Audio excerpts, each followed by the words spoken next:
สบายดีจานสบายดีสบายดีสบายดีข้าพเจ้าสิมาได้ยินข่าวอาจารย์ประกาศในเฟซในไลน์ว่าอยากได้นักร้องเสียงดีมาประกวดร้องเพลงเนาะแมนมื้อนี้ครับ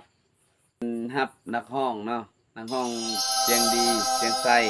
สิรับเลยรับสิ่งชนะเลิศเลยเจ้าเฮานี่แหละเสียงดีเนาะเฮาสิร้องเพลงเจ้าสิร้องเพลงยังบ่เจ้าเพลงอิหยังวะโศกมณีสี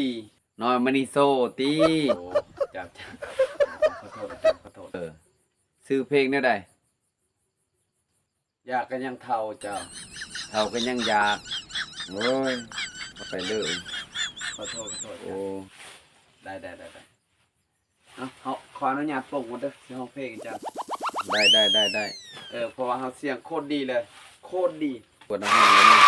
เพราะว่าเฮามีเครื่องเสียงสุดยอดเลยเอาสตาร์ทมือคีย์บอร์ดลานางเอ๋ย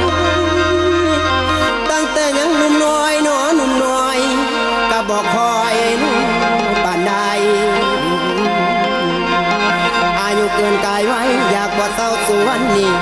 60 ปียังปั่นเครื่องมันเครื่องใจอยู่บ่พออยากเสียจนน้ำไหลย่อยอยากกินปล่อย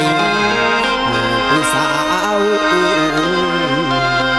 คนงาม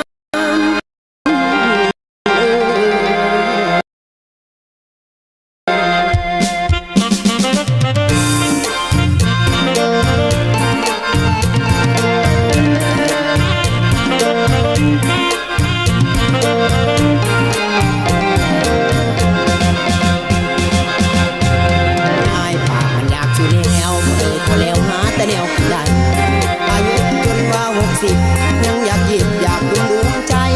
ถึงเฮาคนทนบ่ไหวน้ำลายมันไหลคิดอยากอันนั้นยามนอนอยากได้สาวเคียงข้างบ่ได้เฮ็ดหยังก็ตามสั่งหัวมันอยากลมอยากเบาอยากได้เจ้าละมาเกายามพันอยากเห็นหน้าน้องทุกวันเพราะเป็นอาหารทางอุทานจนปานนี้บ่มีเสามียาจนปานนี้บ่มีเสามียาปรารถนาแต่เรื่องปันเพียงบ่เศร้า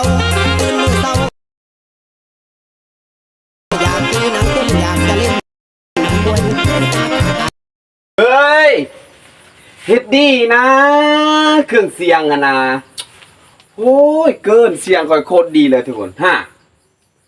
เห็นบ่ค่อยว่าแล้วนะเอาบ่อยากบ่ทราบพี่น้องอาจารย์นี่มันเป็นตาสเต็กแล้วอย่าลืมใส่ครีม